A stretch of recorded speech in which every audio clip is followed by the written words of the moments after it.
Bahlil. Om Rosat, Om Doni sini. Ya Pak Doni sini. Pak Pras nanti kayak kemarin.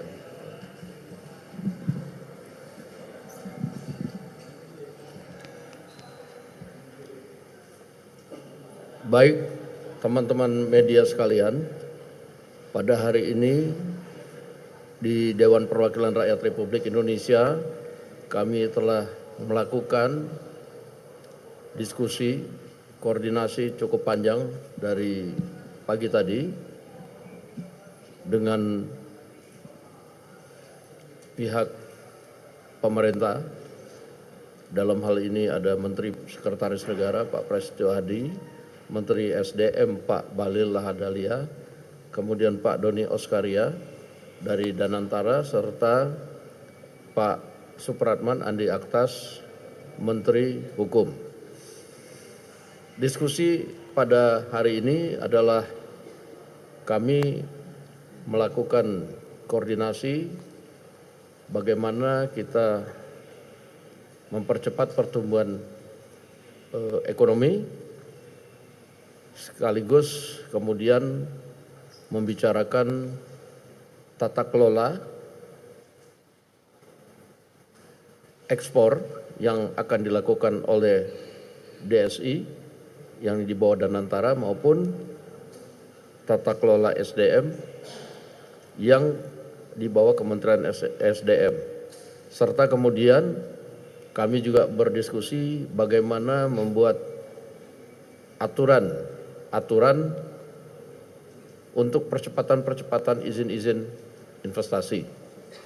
Demikian mungkin saya akan persilakan dulu dari sebelah kiri saya Pak Doni Oskaria yang akan menjelaskan bagaimana tata kelola ekspor yang akan dilakukan oleh DSI agar masyarakat, halayak umum, pelaku pasar, investor jelas, dan begitu juga mengenai tata kelola SDM yang kemudian ada beberapa hal yang mungkin perlu diperjelas kepada pelaku pasar dan investor. Pak Doni, saya persilakan. Terima kasih Pak Dasko. Assalamualaikum warahmatullahi wabarakatuh. Selamat pagi teman-teman sekalian, para insan pers yang hadir pada pagi hari ini, dan terutama sekali adalah untuk seluruh rakyat Indonesia. Tadi disampaikan oleh Pak Dasko bahwa dari pagi kami berdiskusi untuk menyampaikan beberapa hal yang berkaitan dengan pelaksanaan implementasi daripada peraturan pemerintah tentang ekspor sumber daya Indonesia. Yang pertama kami sampaikan bahwa untuk periode Juni sampai dengan 31 Desember bahwa DSI ini akan beroperasi sebagai perantara tunggal, dan ini juga diamanatkan di dalam PP. Tugas kita adalah memastikan bahwa tidak terjadi under invoicing dan juga transfer pricing di dalam ekspor dari sumber daya alam yang kita miliki. Dan tentu saja di dalam pelaksanaannya kami akan melakukan secara transparan, akuntabel, dan dapat dipertanggungjawabkan, dan semua masyarakat Indonesia juga nanti tentu akan dapat mengamati, mencermati, karena memang sudah komitmen daripada Danantara Indonesia untuk selalu melaksanakan pengelolaan Danantara secara transparan dan akuntabel. Nah, ini yang pertama. Yang kedua, kami juga akan tetap menjalankan kontrak-kontrak yang sudah dimiliki oleh seluruh perusahaan, tentu akan berjalan sebagaimana yang mereka miliki, selama itu tidak terjadi tadi yang kita hindari, yaitu under invoicing dan transfer pricing. Ini berjalan sebagaimana biasanya, dan kita sedang mendevelop satu sistem digitalisasi untuk memastikan bahwa seluruh transaksi sumber daya alam kita itu dilakukan secara wajar dan transparan. Jadi buat seluruh pengusaha dan juga masyarakat Indonesia tidak perlu ada yang dikhawatirkan bahwa semua kontraknya berjalan dengan normal. Kami hanya memastikan sampai dengan nanti kita menemukan pola yang lebih baik setelah 31 Desember tahun 2026. Jadi sementara itu yang bisa saya sampaikan, Pak. Jadi tidak usah, semuanya dilakukan secara normal dan transparan. Dan teman-teman wartawan tentu juga dapat mencermati nanti, mengamati dan memberikan masukan juga kepada kami di dalam pelaksanaannya nanti. Kurang lebih demikian Pak Dasko, terima kasih. Terima kasih Pak Dasko, pimpinan DPR, dan teman-teman anggota kabinet, Bapak Ibu semua, teman-teman media. Hari ini kita melakukan diskusi panjang, hampir 1,5 jam, untuk bagaimana membuat satu formulasi kebijakan yang memberikan kepastian kepada pelaku usaha, khususnya di sektor pertambangan. Yang pertama, bahwa teman-teman media, sistem di ESDM yang menganut mazhab gross split itu hanya ada pada sektor migas. Saya ulangi, di ESDM atas dasar aturan dan arahan Bapak Presiden yang menganut perhitungan gross split hanya ada pada sektor migas, minyak dan gas. Sementara di sektor minerba tidak ada perubahan sama sekali. Sehingga ini penting saya sampaikan untuk memberikan penegasan bahwa aturan yang sudah ada tidak ada perubahan untuk selamanya. Itu tugas saya untuk menjaga itu. Yang kedua, dalam rangka menjamin investasi yang telah dilakukan di negara kita tercinta terkait dengan hilirisasi, maka kewajiban pemerintah khususnya di Kementerian SDM adalah memastikan seluruh bahan baku yang bersumber dari negara kita harus ada.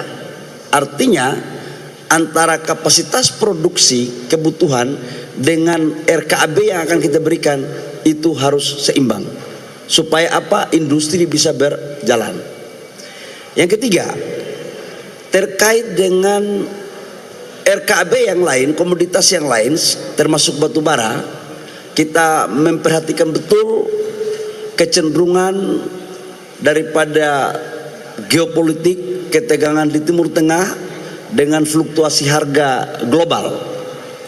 Maka idealnya pemerintah atau pengusaha atau rakyat pun berkepentingan untuk harga bagus, produksi kita juga harus banyak supaya apa? Pengusahanya untung, negara untung, rakyatnya juga bisa mendapat dampak positif. Nah, atas dasar itu kita selalu mengikuti perkembangan dengan kita akan melakukan relaksasi yang terukur. Artinya kalau harganya bagus, kita akan meningkatkan produksi. Kalau harganya mulai mentok, kita juga akan membuat kebijakan agar supply and demand itu bisa kita jaga. Yang ketiga, bagi teman-teman yang pelaku usaha tambang yang existing sekarang, itu tidak ada perubahan aturan apa-apa. Nah, untuk yang ke depan kita akan mempergunakan aturan yang sama juga. Cuman memang dalam undang-undang minerba itu ada pemberian prioritas kepada UMKM dan beberapa sektor-sektor yang menjadi skala prioritas dalam rangka menunjang hilirisasi untuk menciptakan nilai tambah. Saya pikir ini sebagai informasi resmi dari negara atas nama Bapak Presiden, Menteri SDM menyampaikan ini, sehingga tidak ada lagi perdebatan-perdebatan, informasi-informasi yang menyesatkan. Dan kalau tidak ada yang jelas, tanya ke saya. Jangan tanya kepada orang lain yang mungkin informasinya tidak sepaten apa yang saya sampaikan. Demikian, terima kasih. Paten memang Pak Menteri SDM. Baik, terima kasih. Selamat pagi teman-teman media. Pertama-tama tentu kami sekali lagi mengucapkan terima kasih pada pagi hari ini Pak Dasko kembali memfasilitasi kita, Pak Menteri SDM, Pak Doni sebagai CEO dan Antara sekaligus sebagai Kepala BP BUMN, ada juga Pak Supratman dari Menteri Hukum. Sebagaimana yang kita sampaikan beberapa waktu yang lalu bahwa kita terus bekerja keras untuk meningkatkan koordinasi dalam rangka menjaga ekonomi kita berjalan seperti yang kita harapkan. Memang kemudian berkenaan dengan masalah ekonomi ini banyak faktor. Kalau hari Sabtu pagi kemarin kita memperkuat kerjasama antara Bank Indonesia selaku penanggung jawab moneter dan Menteri Keuangan selaku penanggung jawab fiskal. Pada pagi hari ini kita berkoordinasi untuk hal teknis berkenaan dengan sektor energi dan sumber daya mineral kita. Tadi juga sudah disampaikan karena bertepatan tanggal 1 Juni adalah hari di mana diberlakukannya PP nomor 24 tahun 2026 yang mengatur tentang tata kelola ekspor sumber daya alam kita yang itu berada di bawah PT DSI dan antara sumber daya Indonesia yang kita harapkan seluruh sumber daya alam kita yang kita ekspor sekarang bisa dimonitor dengan sebaik-baiknya oleh negara. Berkenaan dengan hal tersebut juga maka dibutuhkan kerjasama yang erat, kebijakan-kebijakan yang saling mendukung dengan Pak Menteri SDM dan tadi sudah disampaikan sekaligus menjawab beberapa isu, beberapa pertanyaan yang sesungguhnya tidak ada kebijakan tersebut diambil oleh Kementerian SDM tadi sudah dijelaskan oleh beliau dan sekali lagi kami minta dukungan kepada seluruh masyarakat, seluruh pelaku pasar bahwa mari kita bersama-sama menciptakan iklim usaha yang kompetitif, iklim usaha yang terbuka semata-mata semua demi kepentingan bangsa dan negara kita.